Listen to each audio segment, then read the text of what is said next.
Helmet न पहनने पर जुर्माना 2000 रुपए, गलत जगह पार्किंग पर जुर्माना 2000 रुपए, ममनुआ जगह की तरफ गाड़ी के दाखिले पर जुर्माना 500 रुपए, बाइक पर 3 अफराद बिठाने पर जुर्माना 2000 रुपए, प्लास्टिक के हेलमेट पहनने पर जुर्माना 5000 रुपए, ट्रैफिक सिग्नल्स की खिलाफ वर्जी पर जुर्माना 1000 रुपए, वन वे पर जुर्माना 2000 रुपए, बगैर ड्राइविंग लाइसेंस गाड़ी चलाने पर जुर्माना 2000 रुपए।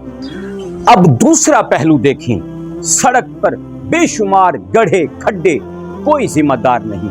गलियों में सीवरेज का पानी, बारिश का पानी, जिम्मेदार कोई नहीं। मेन होल्स के ढक्कन नहीं, रोजाना एक्सीडेंट, जिम्मेदार कोई नहीं। सरकारी अस्पतालों में दवाइयां नहीं, जिम्मेदार कोई नहीं।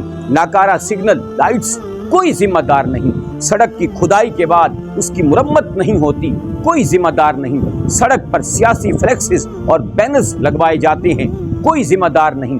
फुटपाथ पर बेशुमार तजावुजात, कोई जिम्मेदार नहीं। सड़क पर उबलती कचरा कुंडियां, कोई जिम्मेदार नहीं। सड़क पर रात के औकात में रोशनी का कोई इंतजाम नहीं, कोई जिम्मेदार नहीं। ऐसा लगता है कि आवाम सिर्फ मुजरिम हैं और जुर्माने अदा करने के लिए इस दुनिया में आए हैं। इंतजामिया और हुकूमत की कोई जिम्मेदारी नहीं, उन पर कोई कवायद व ज़वाबित लागू नहीं, वो मसाइल के हल के लिए कभी जिम्मेदार नहीं। क्या उन्हें मुरद इल्जाम नहीं ठहराना चाहिए?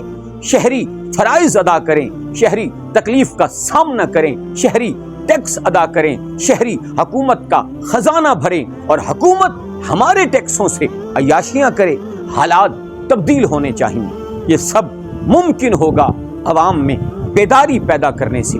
इस पैगाम को फैलाएं, शऊर पैदा करें।